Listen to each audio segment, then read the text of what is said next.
Intentional by Travis Green, and right now the time is 3 minutes past 10 a.m. Uh, and in studio, I'm with none other than. Okay. uh, okay. Um, and sorry, it's just gonna be a brief introduction about the man I am with in studio. It's Pastor Khaya Sodladla.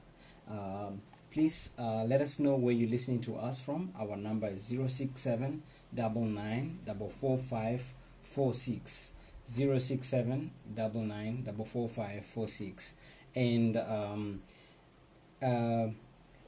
Pastor Khaya Sodladla is married to Zimkita Sodladla, and together they are blessed with 3 children, Gift, Lidwala and Ntando.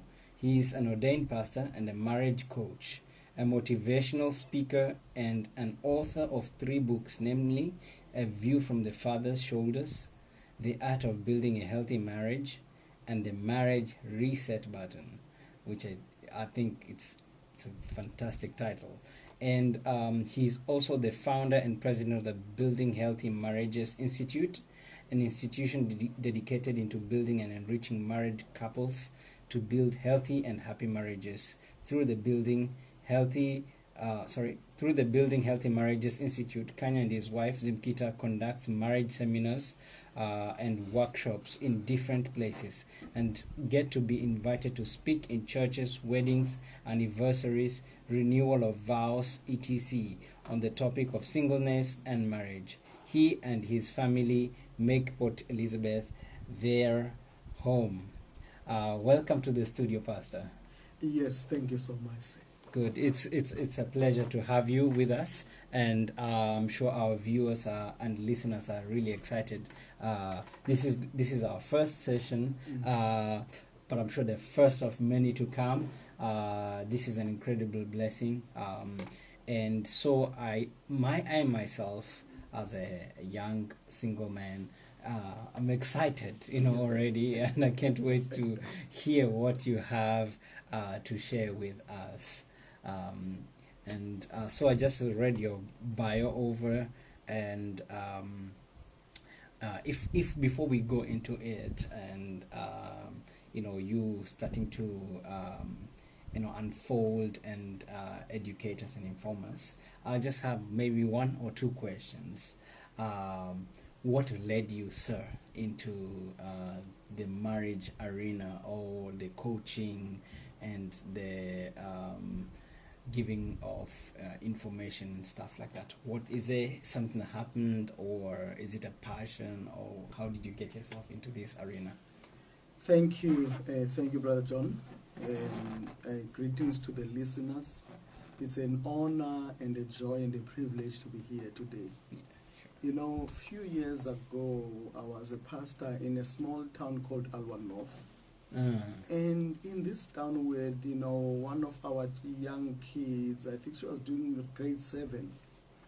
She came back one morning or one day, one afternoon, distraught, telling us that in their school there was a debate that they had. And in the debate, there was a question that says, is marriage a dying institution? And I thought, wow, that's interesting, and I was a bit concerned. So there was these 2 groups. One was advocating for, and the other advocating against. And those that were advocating for were at pains to try and prove that marriage is still relevant. Marriage is not a dying institution. And the others were trying to convince and saying, no, marriage is a dying institution. Now, understanding that the times, actually the conclusion was marriage is a dying institution. That pained my heart.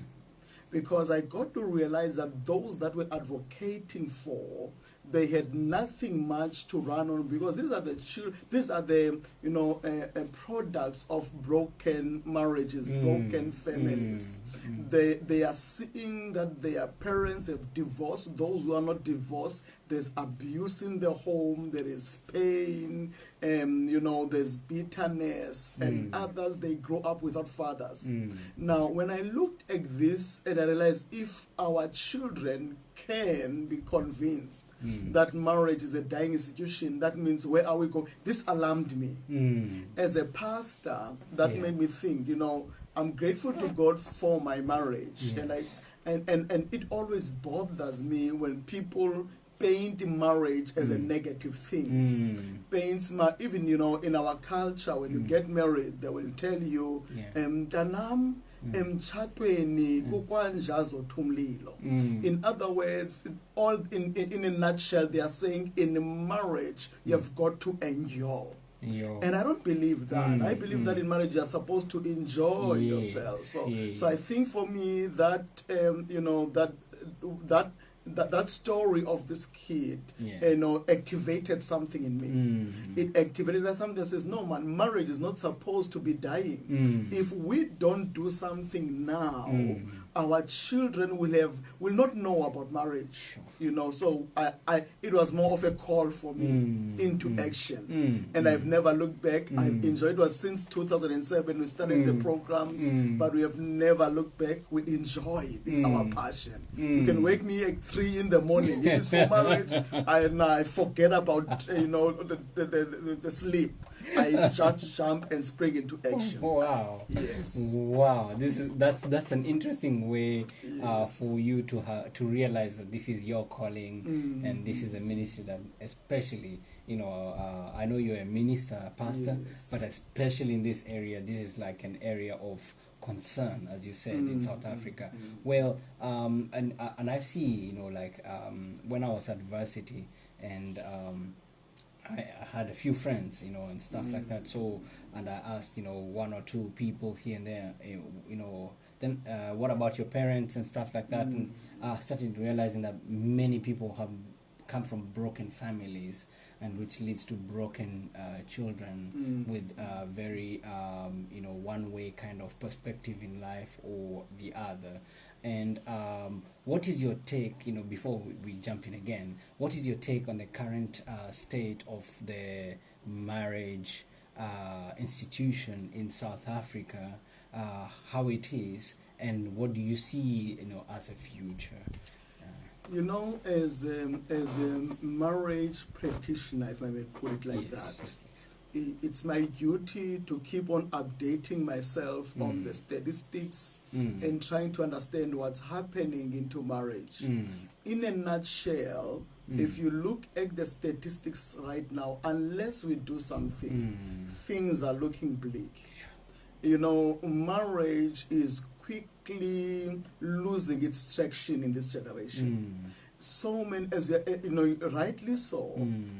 If you look in many families, marriages are broken. If they are not broken, you find that it's families that are either single parented or the father is absent. So we're realizing that more and more divorces. I was talking to one lawyer in another small town, and when he told me the documents that are submissions of divorces, it was very alarming. More people are divorcing today, according to states, more than people are getting married. Yeah. That's very interesting. And those who are outside are more reluctant to go in because they see, they see the pain, they see what's happening in marriage. So we have got, I normally say to people, listen, marriage, there's nothing wrong with marriage, but there's everything wrong with the tools you use to work your marriage. That's what we are about. That's why I'm here today. Amen. It is equip and empower and say, listen, we can make this thing work. This thing can work. This thing is possible. Amen. We just need to wake up and say, for the sake of our children and our grandchildren, we need to make this thing work. Amen, indeed. And, you having said that, I think we'll just jump jumping in what you have to share with us today. Thank you, sir. You know, I'm really honored and privileged for this opportunity. I'm trusting that, you know, we are going to have a great time together. Yes. No, let me just touch on where I from the last part I spoke about. Yes. I'm a pastor.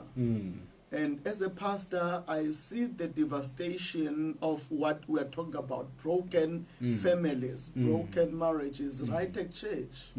Because we are pastoring young people who grow up with outside the marriage. We are talking about young children who are devastated because the parents have divorced. We see even servants of God divorcing. You see parents who are believers divorcing. This thing is for real. Now, the question is, where did it go wrong? I'm here to tell you today it's foundations. And that is what this topic is all about. Amen. You know, some people that are, you know, I believe, especially for believers, no one gets married just to get divorced. Nobody plans to get divorced. Nobody wants to get divorced. People invest. They invest time, they invest money, they invest themselves into marriage. Now, divorce is the most painful thing you can ever think of. Others may make it look gloomy and, you know, as if it's nothing. But believe me, divorce, you cannot wish it for anybody. And yet we have more people getting divorced. They have tried everything. Most of them will tell you, we have gone to countless counseling sessions. We have gone to this place. We have tried this, but nothing works. What is the problem? I'm here to tell you, most of the time is the foundations. The scripture says, you know, if the foundations be destroyed, what can the righteous do? If when you build a house, because when you marry, you are getting into a project of building.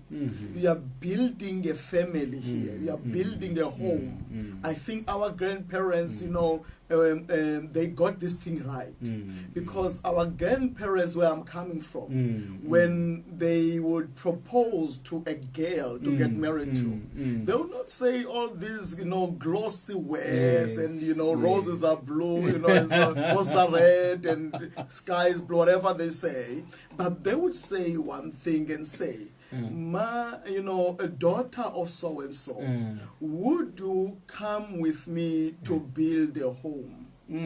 You know, not many statements. The target was one, that if we are to get married, the project or the purpose of our marriage is to build a home. Then if you build a home, what everybody knows, to build a home, you have got to have good foundations. Your foundation will determine how big your project can be.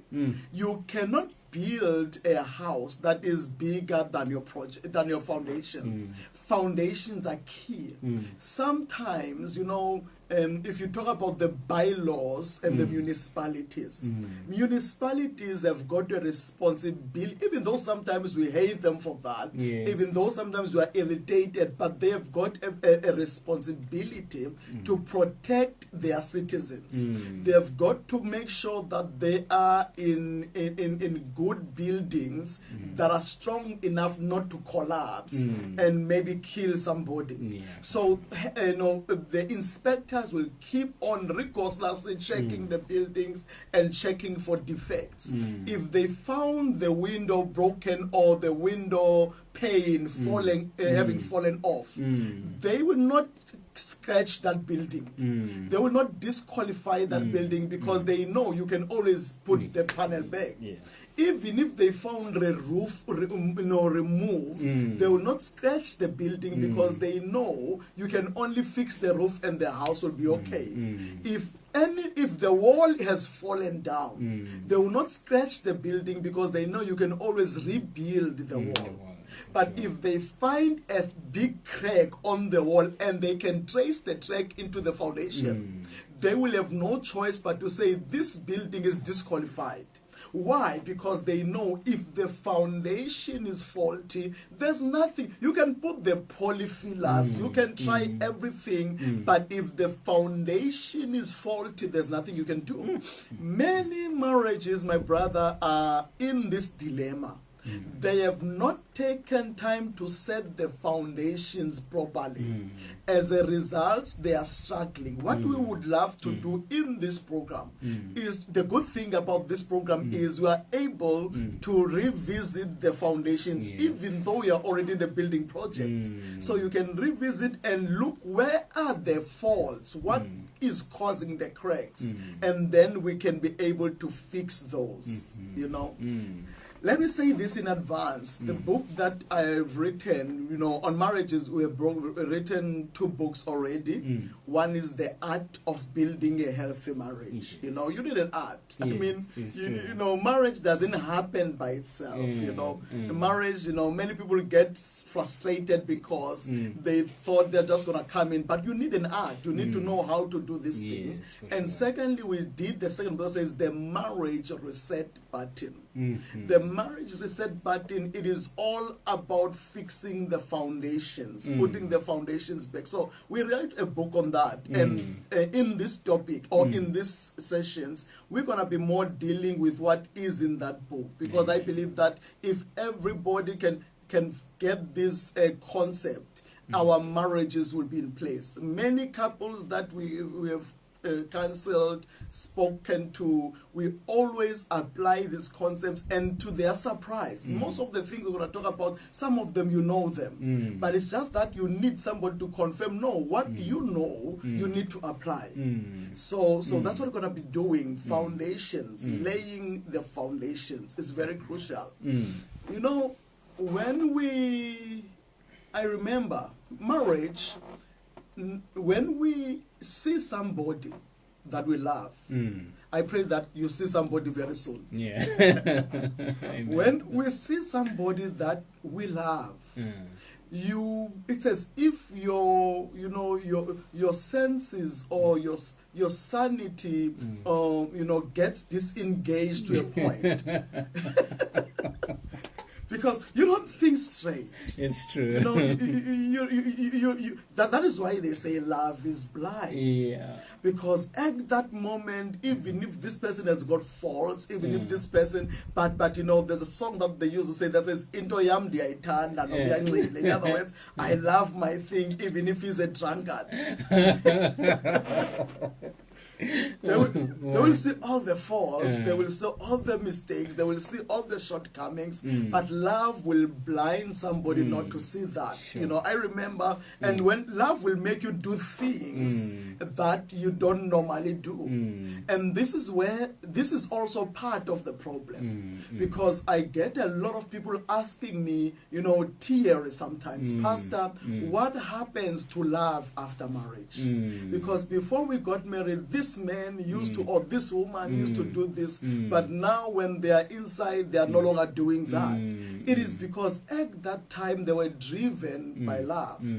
I remember in my time, you know, I used to stay in Guaford, in New Brighton, and our home was close to the area where there are shelters, shacks. Yes. And in this area, it was known for being notorious, you know. And there was, in those days, we did not have the cell phones. We depended, I was still a student at MMU, and we depended on the call boxes. There was a call box right next to the shack area. Yes. And opposite the call box was my aunt's house. My aunt, I think my aunt was, and I mean, I gave her a hard time. In those days, from 8 o'clock, I think, I don't know up till when, there was an hour of free of lowered rates. So I would take that time. I mean, I would always make sure I have got a card, and I would get there. I would forget. I mean, the whole world will disappear. The notoriety of the area would disappear. The sources will disappear. Nobody would be. It would be just me and and my dear fiancé. So we'll talk there and talk the whole hour until we had nothing to say. And then someone will say, drop the phone. Hi, Chin, why don't you drop it? You can drop. We have nothing, but love pushes us to things that are, you think now, okay, how did I do that? That's love. Love is blind. But the issue is, it's not always like that. For love or for marriage, in marriage, this is what I normally say. This is what I've discovered. Marriage, love will not keep the marriage. Or love is not, contrary to popular belief. Love is not enough to sustain a marriage. Sure. Or love is not enough to build a healthy marriage. You need something bigger than love. You can love something, but your love can destroy something. It's true. The fact that you love something doesn't mean that you know how to sustain and keep it. Sometimes, I remember this story. For example, a parent. A parent can love her child into distraction. Because if you love your child and overlove the child and spoil the child is the future of the child will be destroyed by the same parent. I remember my grandfather was a minister as well, who raised me. And my grandfather used to tell this story as a child. It used to reverberate in my mind. And he told the story of this young man who was notorious. I mean, this guy was a killer. This guy was, he was bad news. Until finally, in those days, the death penalty in South Africa was still there. Until he was sentenced to death penalty. And they said to him, what do you want before you get to the chair? And he said, if you can organize for my mother to be a soul that I can say to her goodbye for the last time. So the mother came on the day, and the mother was crying, went to see the son, and the son was crying and very emotional. And then said, Mama, please come closer. I want to kiss you. Sure. And then and hug you. Then when he hugged her, he beat the ear out of the mother and spit it out and say, Mama, I am here because of you. Sure. If you showed me the way and don't spoil me, if you discipline me not to do the wrong thing, I would not be in this situation today. That's a mother who loved the child so much that instead of it ended up spoiling it. So you can love something, but the fact that you love something doesn't mean that that thing's going to be sustained. Let me take you to another story. A car. A vehicle. You can love your car, or you can love a particular car, and you can be given that particular car. But if you don't know how to drive, how to operate the car, then that car is useless to you.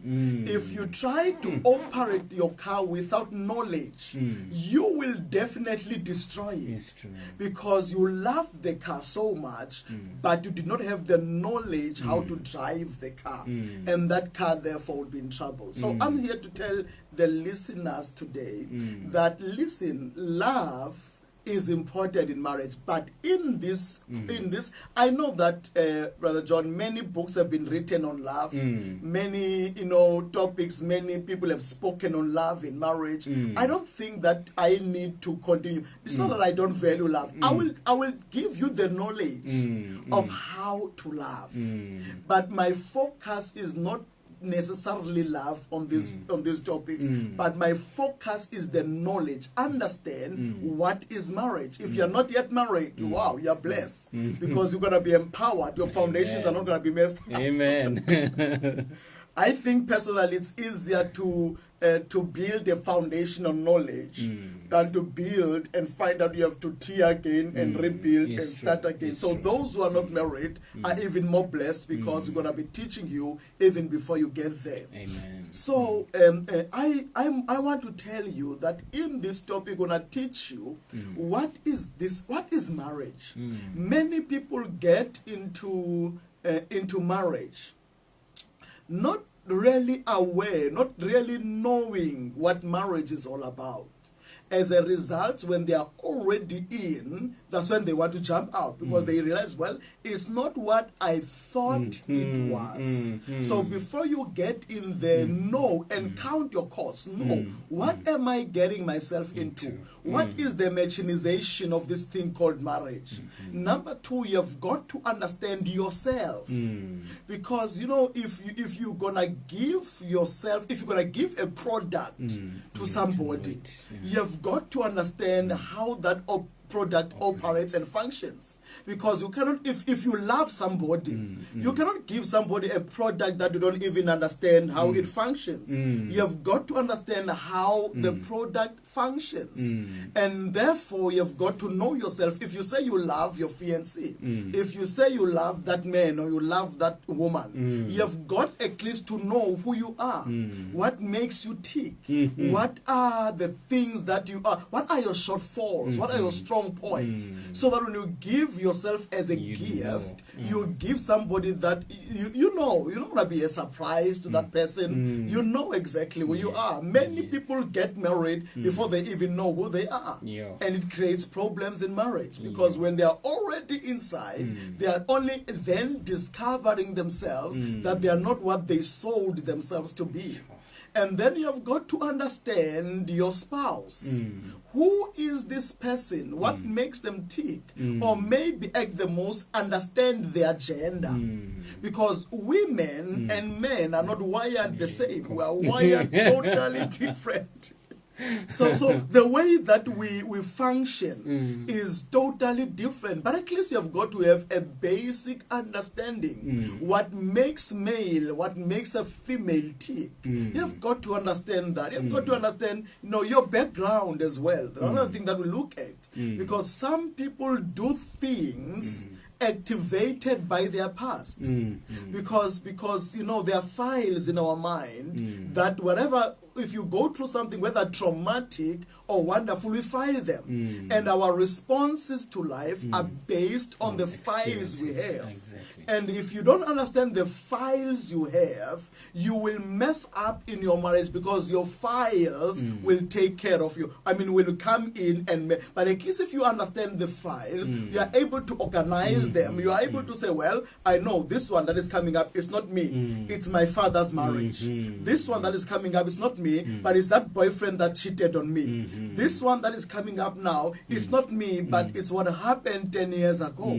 So you are able to sift so that you don't bring the garbage of the past into the marriage, because you understand yourself. You know, so these are the things, listeners, that in this topic I would love us to tackle. I would love us to look at together and say, so that I've seen personally that when we take some time and look at these things and deal with them with couples, they are very excited, because it solves a lot of problems, a lot of issues.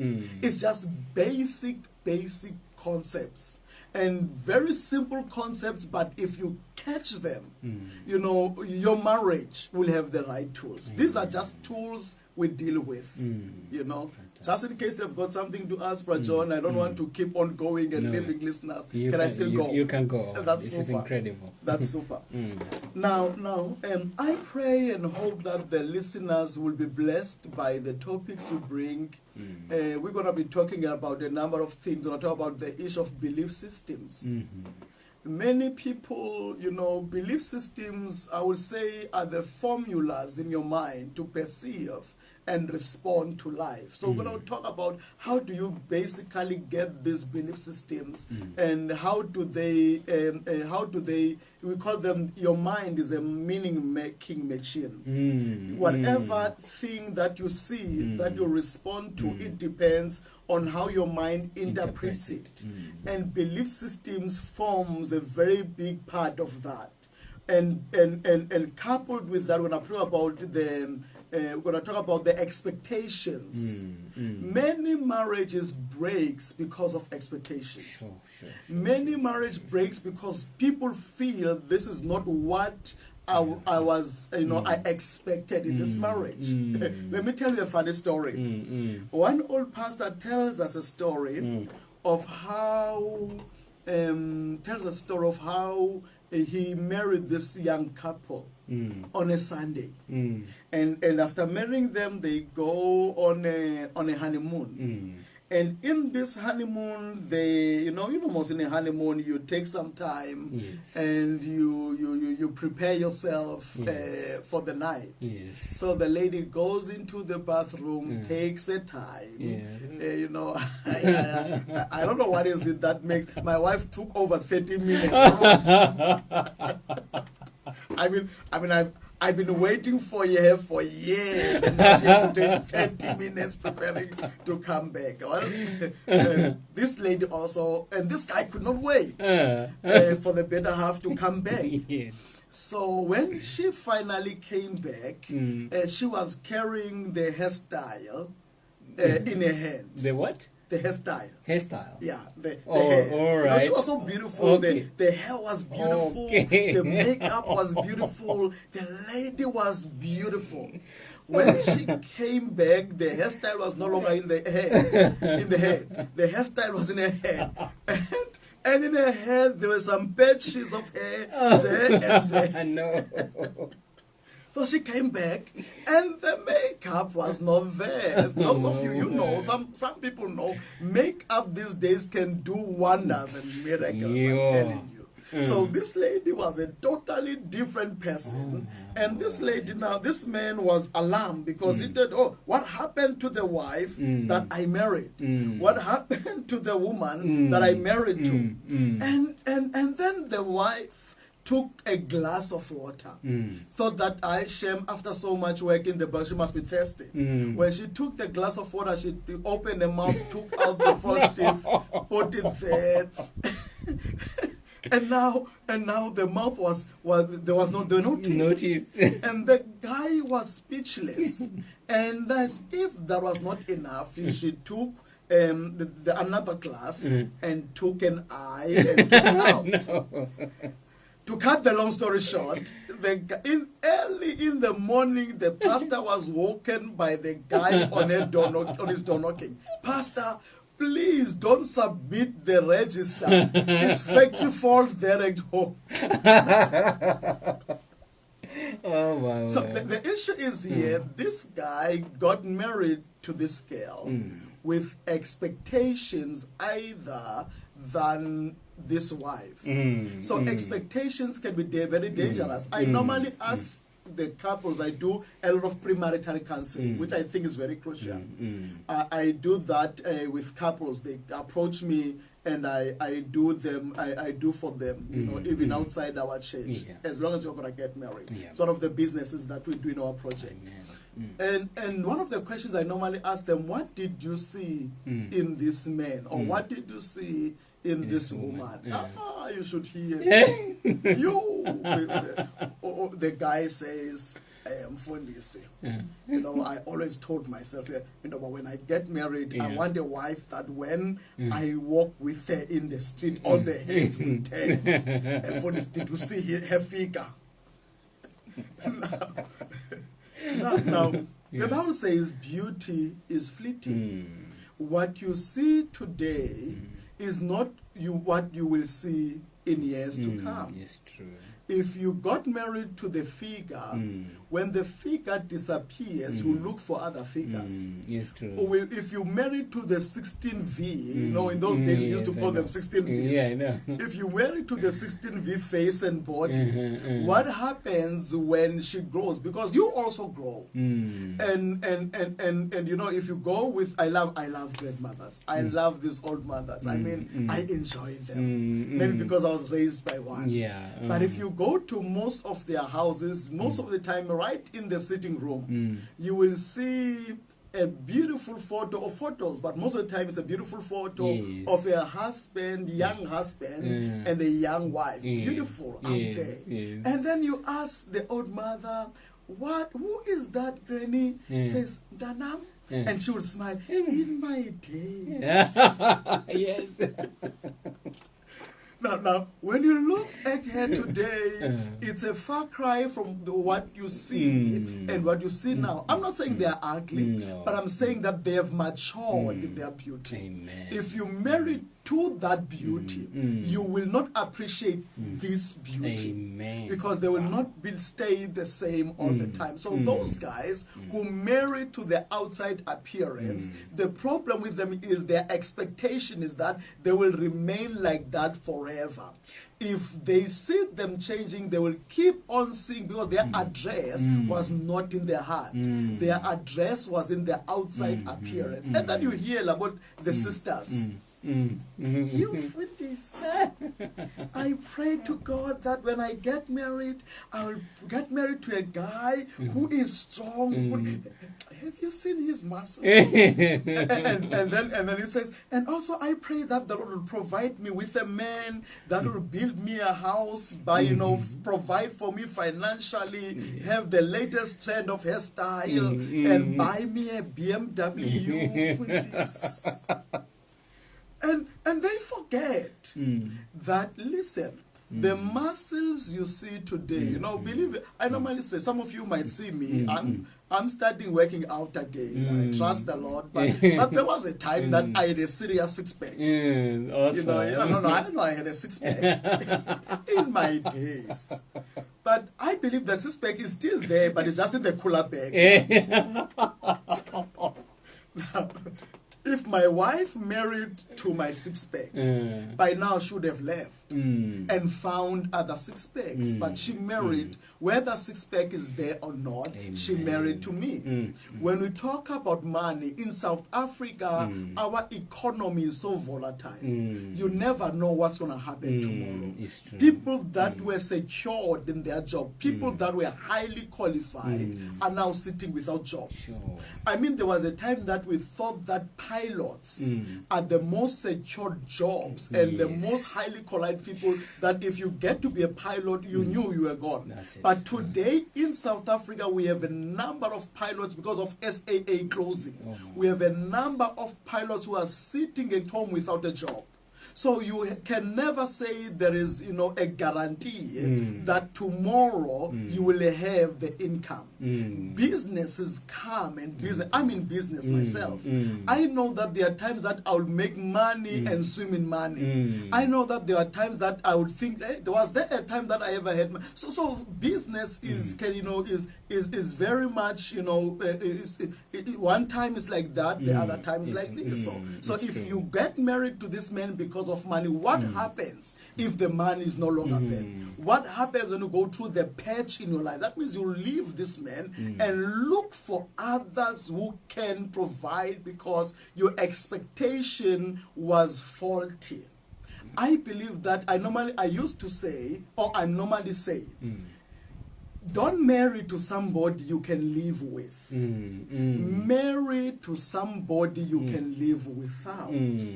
So marry to the inner person. What happens if this person gets burnt in a fire and their looks are, you know, are no longer the same? Will you leave them? But if you marry to the inner person, you won't worry what's happening on the outside. You will love them with a job or without a job. You will love them with their looks or without their looks. You will love them with their figure or without their figure. You will love them with their six-pack or their cooler bag. You will still love them. So these are expectations that we have to look at, because these expectations that we have, there are many. I'm just making examples with this. There are many people that when they get married, because we are social beings and we are socialized into many things in life. You know, the way our perception, our belief systems are built by a number of factors. One of them is conditioning. Conditioning has got different levels of conditioning. The first one, conditioning, is when a child is born. That child learns by observation. They observe, and to a certain level they observe, that means here, no, they look at the parent, they are sponges at that time. Whatever they see their parents, whatever they see their siblings doing, then to them it gets fine. This is how you do things. They learn, and that is the formation of belief system. And then at a certain age, they go outside the home, or they go to an area of having somebody that an idol that they look up, a model. Let me put like, they look at models. They model their belief system models from models outside. It can be, they can be modeling marriage based on their parents, and they say, okay, if you are a parent, this is what a wife does based on what my mother does. This is what a father does based on what the father does. So it is therefore important as parents how you conduct yourself in front of your children, because you are modeling in when you are no longer there. The default setting of your child when it comes to marriage, it is, in their cognitive setup, the basic conditioning or the basic default setting, it is what they saw you doing. That is why for me, I'm intentional.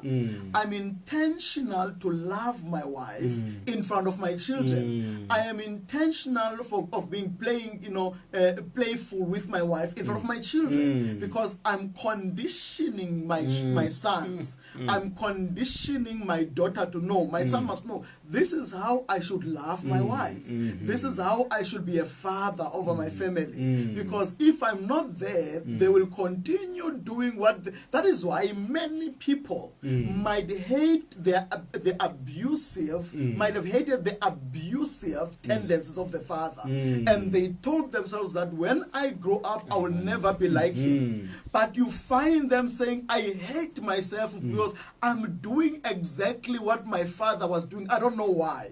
It is because the default setting of the condition of belief system is based or is modeled around their father. So once you understand those, you are able therefore to reset yourself. We're going to talk about this more later on. But for today, talking about belief systems, they are, we are coming from different backgrounds. Our backgrounds are modeled by different factors, different sources. Some look at, the soapies, forgetting that the soapies on television are not real. The person who wrote about marriage, there might even be a failure in their marriage. It's true. But they built up something that is fictitious. It's fiction. It's not something real. You cannot base, you cannot model your expectation and your belief system based on what you see on TV, because it's not real. And you have got therefore to keep on remodeling. Others, their marriage gets modeled by failed marriages. So you find that when they get married, their first default system in their mind says they expect their marriage to fail. They expect their spouse to cheat on them.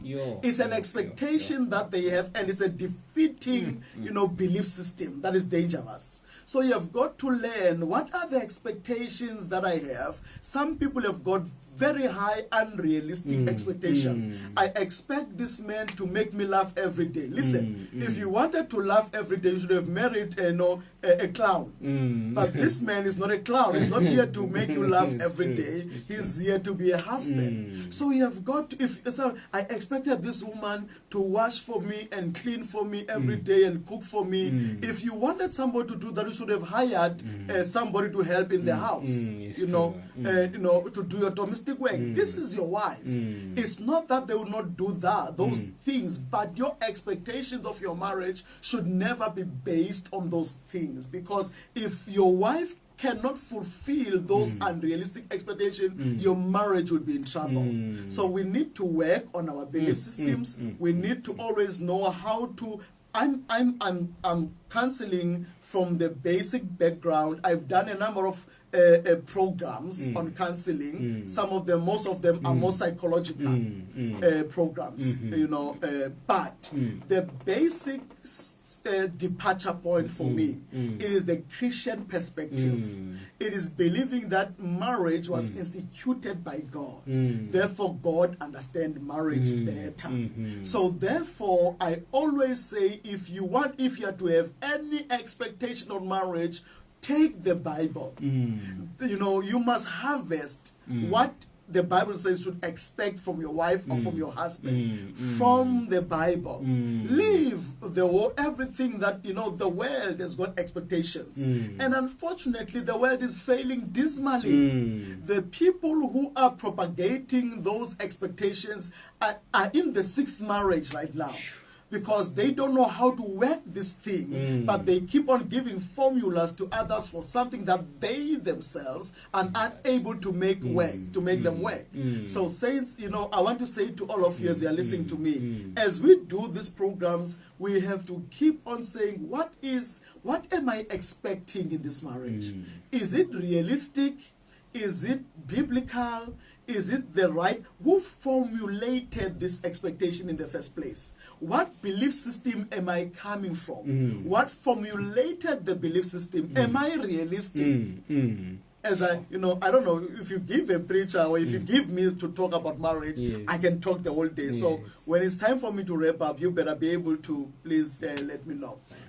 Now, let me go to another level of expectation. Some of our expectations are based on our own parents, because a daughter's first husband is the father, it's true, and the son's first wife is the mother. I know what I'm saying right now might seem it's bad, but take it in a pure way.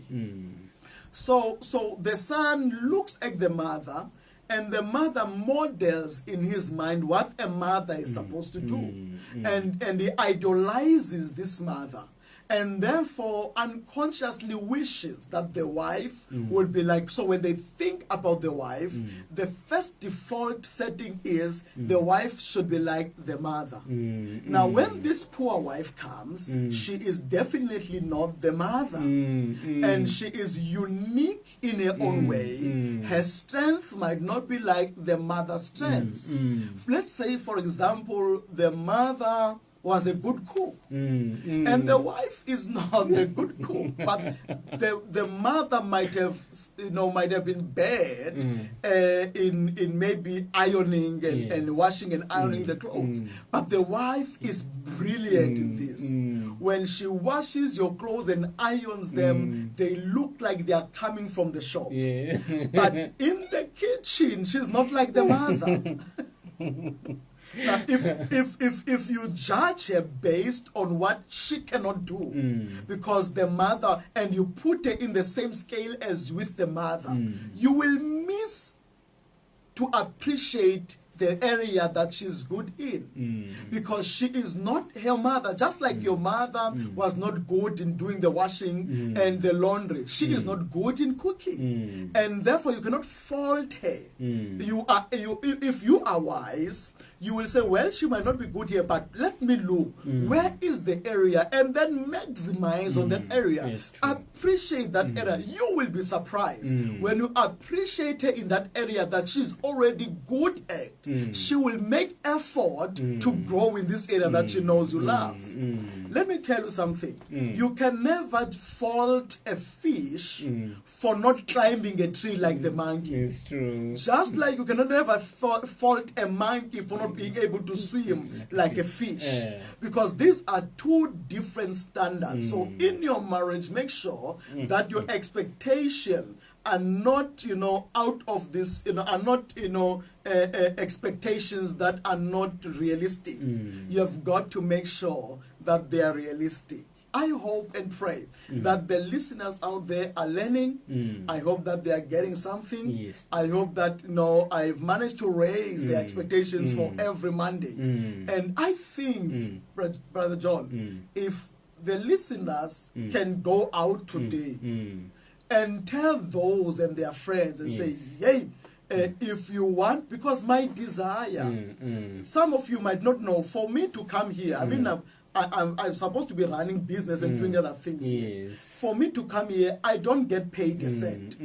I'm not expecting anything for coming here. I'm coming here because I still hear the cry of that child. Amen. Few years ago that said marriages are a dying institution. I said, no, in our generation, I cannot afford to. My desire is if every week I can touch, even if it's one marriage, even if it's a one young person that will grow to be a good wife or a good husband in years to come, I will be blessed. Hallelujah. So if you can help me in this and go and tell others, tell them and say, listen, on Mondays, 10 o'clock, please make sure you do not miss. Or if you really cannot because of work, make sure that you go to the website and get the recording and listen to it. But I think let's work together. Let's push. Let's make sure that everybody does not miss out on these programs. Amen. For sure.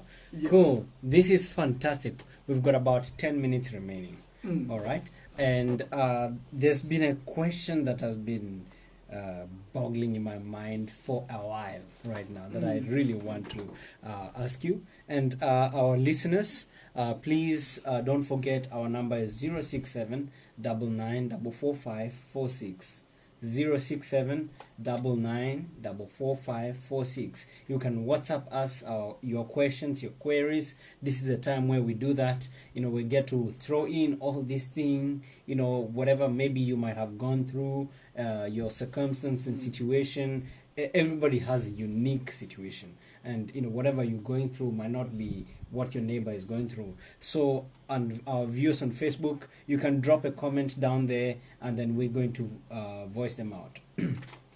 So the question is this, Pastor. You said these are two different individuals coming into marriage from totally different backgrounds with totally different worldviews sometimes. Exactly. And expectations and everything. Somebody has got his or her expectation from TVs and soapies, and then maybe another one has got an expectations from a totally different point. The question is, how do you reconcile, these two expectations? Is there anything like a reconciliation actually? Because the Bible says the two shall become one. Right, so there has to be a oneness in a way. Of course, not the uniqueness, removing away the uniqueness of both, but just like for them to function as one, they have to come into some sort of an agreement. Is there something like that, and how can that be achieved? That's a very good question. The concept that says the two shall become one is easier said than done. Believe me, I've been married for, I think in May, 1st of May, we are finishing our 17th year. Wow, okay. So I know that it's easier said than done. I believe you for sure. Now, listen, professionally, I studied mechanical engineering. Before I ventured, then I went to work for some short while before I ventured into full-time ministry. If you have a car, some of you might understand what we call the clutch. Yes. There's what we call the clutch plate. The clutch is what engages the gear. It engages the wheels of the car into the engine of the car so that the car can pull forward.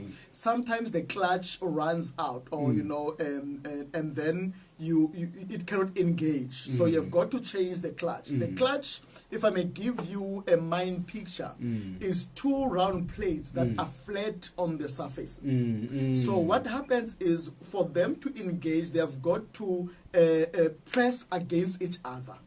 when they press against each other hard, then the engine engages. When you press the clutch, it releases them and each runs separately. So what happens is when you renew your clutch, the mechanic will tell you, don't drive it too fast for so many kilometers, because the clutch needs to rub against each other because the surfaces are not exactly there. So there's got to be some friction. Allow friction intentionally. Okay. All right, I get the picture. So when the friction happens, but it must be a controlled friction, because if you overdo it, it will burn it and destroy it. So you have got to take it slow. You have got to allow its time until they get, if I may say, they get to be one when they clash. All right. Now, in marriage, when you get married, you will have those frictions. They should not be your enemies. The purpose of every marriage is not never to have a confrontation. You have got to learn how to have healthy confrontation. In every confrontation that you have, and you master it. Confrontation are like waves. You see sea waves, and you see surfers. A surfer, when there's a sea wave, Tina, we run away. I mean, I'm not friends with this. When the waves comes, I run away from them. But surfers looks for them, because they know that when they are able to ride them, they take them to higher places. So what we will teach the listeners in this program, it is the art of confrontation. Learning how to confront each other in a healthy way, because it is in confrontation that you will be able to keep on adjusting yourself until you become one. Not be afraid, not being afraid to confront, because also if you do, you will never be one. So you must be able to confront, but in a healthy way, then you're going to be one in every way. Guys, that is wisdom right there. Like, that is wisdom. That is incredible. You know that someone knows what they're talking about when you hear it and you're like, I've never heard this anywhere else. Not read it in books or anything. So we are really glad to have you here on our radio. That's incredible. So healthy confrontation, kind of gets you, the two of you, to become one, in a sense, understanding each other and understanding each other's expectations and worldviews and everything. So guys, you heard it. This is a real talk, okay? This is real life, real marriage, issues. Remember, it happens every Monday at 10 a.m. So if you forget, we always advertise it on our Facebook page, our social media outlets, and if you've missed it, don't worry, it's not a train smash, because we're gonna have our live video. I mean, it's gonna be on our Facebook in just a little bit, and also the audio is gonna be on our website, agapeonlineradio.com. So don't forget to tune in every Monday at 10 a.m. with Pastor Sodladla, Khaya Sodladla, on the healthy talk about marriage. And this is John tuning out. The time now is 1 minute to 11, and we're going to be listening to Be Still by Travis Green. God bless you richly. Amen.